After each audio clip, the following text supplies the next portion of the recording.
গাঙ্গেয় পশ্চিমবঙ্গে একটি ঘূর্ণাবর্ত বা সাইক্লোনিক সার্কুলেশন তৈরি হয়েছে। এছাড়াও নিম্নচাপ অক্ষরেখা উত্তর পূর্ব আরব সাগর থেকে দক্ষিণ বাংলাদেশ পর্যন্ত বিস্তৃত, যেটি গুজরাট, মধ্যপ্রদেশ, ঝাড়খণ্ড, ছত্তিশগড় এবং গাঙ্গেয় পশ্চিমবঙ্গের উপর দিয়ে গেছে।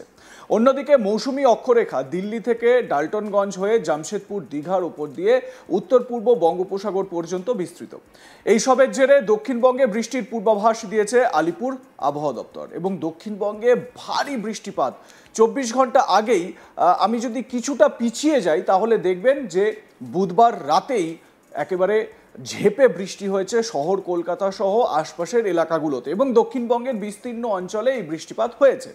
এবারে আলিপুর আবহাওয়া দপ্তরের যে পূর্বাভাস, সেই পূর্বাভাস হচ্ছে গিয়ে দক্ষিণবঙ্গে দুর্দান্ত বৃষ্টি হবে এবং ঠিক যেরকম ওয়েদার আমরা এই বর্ষার স্পেল আমরা দেখতে পাচ্ছি, ঠিক একই রকম স্পেল কিন্তু আগামী কয়েকটা দিনও লক্ষ্য করা যেতে পারে।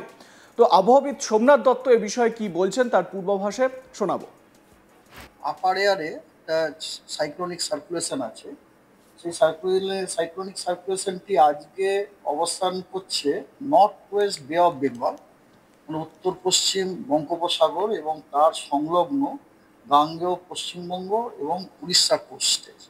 এবং এই যে আপার এয়ারের যে সাইক্লোনিক সার্কুলেশনটি, এটি সমুদ্রপৃষ্ঠ থেকে 1.5 কিলোমিটার থেকে সমুদ্রপৃষ্ঠ থেকে 5.8 কিলোমিটার এই যে লেয়ারটা, এই লেয়ারটাতে দেখা যাচ্ছে, কিন্তু সারফেসে কিন্তু কিচ্ছু নেই।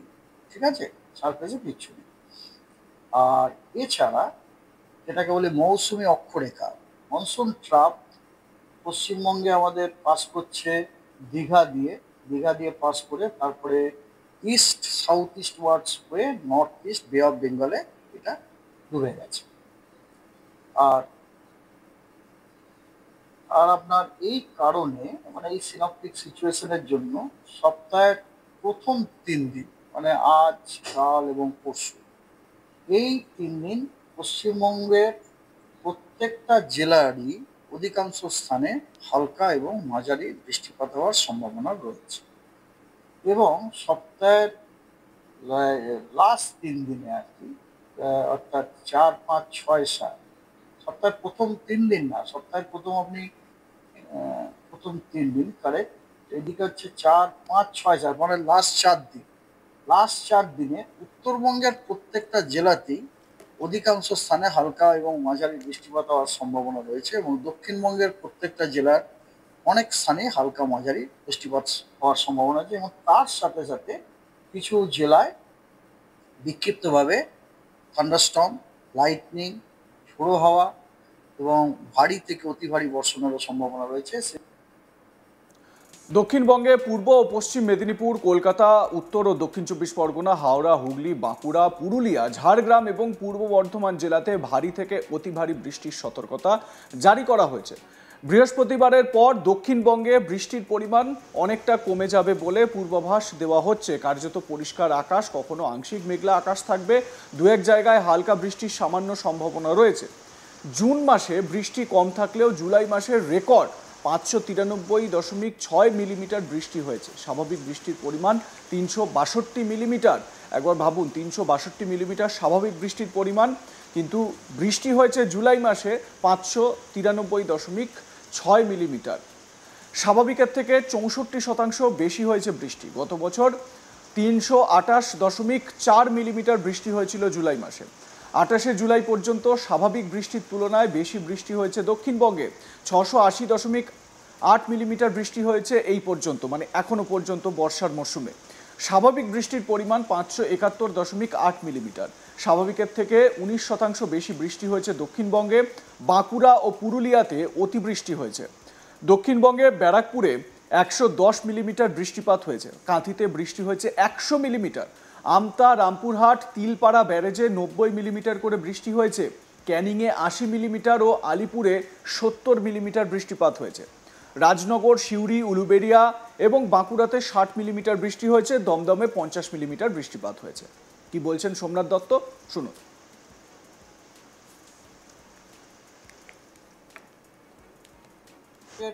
সব জেলাগুলোতেই বিক্ষিপ্তভাবে বজ্রবিদ্যুৎ এবং আপনার ঝোড়ো হাওয়া 30 থেকে 40 কিলোমিটার প্রতি ঘন্টায় হওয়ার সম্ভাবনা আছে।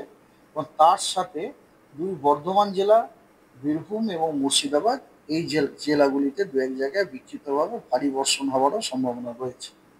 এবং উত্তরবঙ্গের দার্জিলিং, উত্তর দিনাজপুর এবং মালদায় বিক্ষিপ্তভাবে দু এক জায়গায় ভারী বর্ষণের সম্ভাবনা রয়েছে।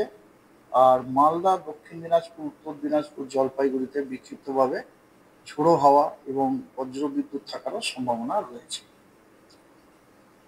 আর দক্ষিণবঙ্গের সব জেলাতেই বিক্ষিপ্তভাবে আপনার বজ্রবিদ্যুৎ এবং ঝোড়ো হাওয়া ঘন্টায় 30 থেকে 40 কিলোমিটার গতিবেগে থাকার সম্ভাবনা আছে। 1 তারিখে উত্তরবঙ্গের আলিপুরদুয়ার এবং কোচবিহার এই দুইটি জেলা বাদ দিয়ে প্রত্যেকটা জেলাতেই দু এক জায়গায় বিক্ষিপ্তভাবে ভারী বর্ষণ হওয়ার সম্ভাবনা আছে। এবং দক্ষিণবঙ্গের সব জেলাগুলোতে বিক্ষিপ্তভাবে বজ্রবিদ্যুৎ এবং ঝোড়ো হাওয়া থাকার সম্ভাবনা আছে ঘন্টায় 30 থেকে 40 কিলোমিটার। 2 তারিখে উত্তরবঙ্গের দার্জিলিং, কালিম্পং, জলপাইগুড়ি, আলিপুরদুয়ার এই 4টি জেলাতে কমলা সতর্কবার্তা দেওয়া হয়েছে। এই কারণে এই 4টি জেলাতে দু এক জায়গায় বিক্ষিপ্তভাবে ভারী থেকে অতি ভারী বর্ষণ হওয়ার সম্ভাবনা যথেষ্ট বেশি। 5 তারিখে উত্তরবঙ্গের একদম উত্তরের যে 5টি জেলা অর্থাৎ দার্জিলিং, কালিম্পং, জলপাইগুড়ি, আলিপুরদুয়ার, কোচবিহার এই 5টি জেলাতেই আপনার কমলা সতর্কবার্তা দেওয়া হয়েছে। এই সংখ্যায় যে এই 5টি জেলাতে বিক্ষিপ্তভাবে দু এক জায়গাতে ভারী থেকে অতি ভারী বর্ষণ হওয়ার যথেষ্ট সম্ভাবনা রয়েছে। এবং উত্তর দিনাজপুরেও আপনার ভারী বর্ষণ হওয়ার সম্ভাবনা।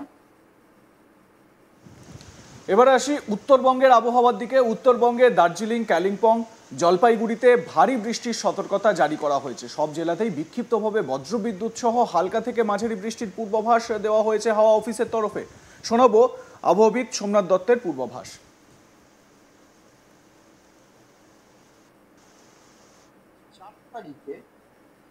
4 তারিখে উত্তরবঙ্গের Darjeeling, Kalimpong, Jalpaiguri, Alipurduar, Coochbehar condition is same as been. অর্থাৎ 4 তারিখেও এই জেলাগুলোতে কমলা সতর্কবার্তা দেওয়া হয়েছে।